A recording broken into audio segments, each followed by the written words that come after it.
نحمد ونصلي على رسوله الكريم أما بعد فأعوذ بالله من الشيطان الرجيم إنه لا يحب المسرفين وقال تعالى في مقام آخر إن المبذرين كانوا إخوان الشياطين صدق الله العظيم. Nous venons de réciter devant vous deux différents versets du Coran dans lesquels Allah tabaraka wa ta'ala nous parle d'une chose très importante. Dans le premier verset, Allah tabaraka wa ta'ala nous met en garde contre le gaspillage.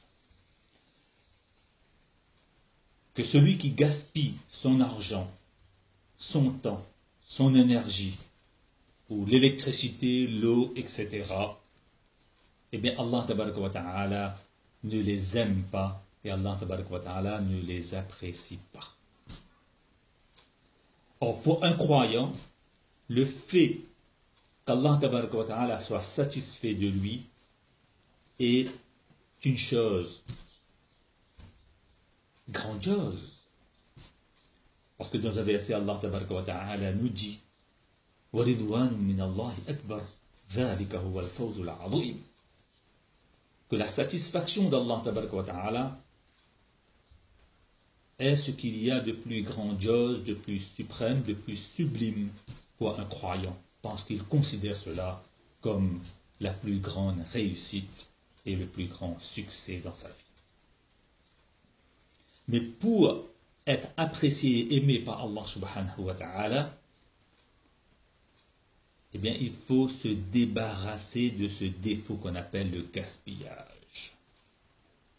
Et dans le deuxième verset qu'on a lu, Allah tabaraka wa ta'ala nous met en garde contre la dilapidation de nos biens, de notre temps et de notre énergie.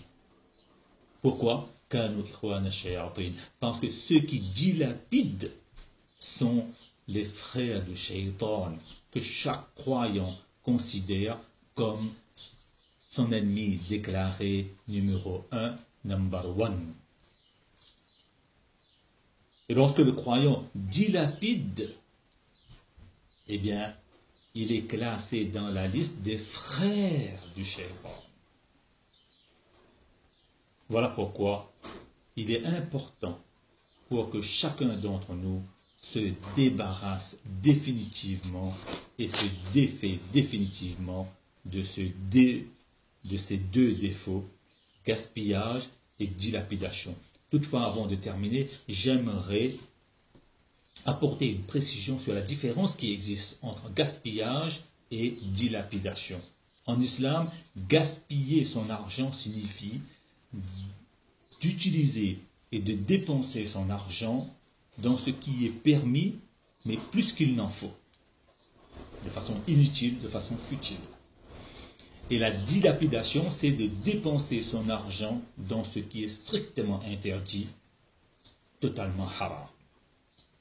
Donc Allah tabaraka wa ta'ala nous donne le tawfiq de se débarrasser de ces deux défauts, gaspillage et dilapidation. Wa akhir da'wana alhamdulillahi rabbil alamin.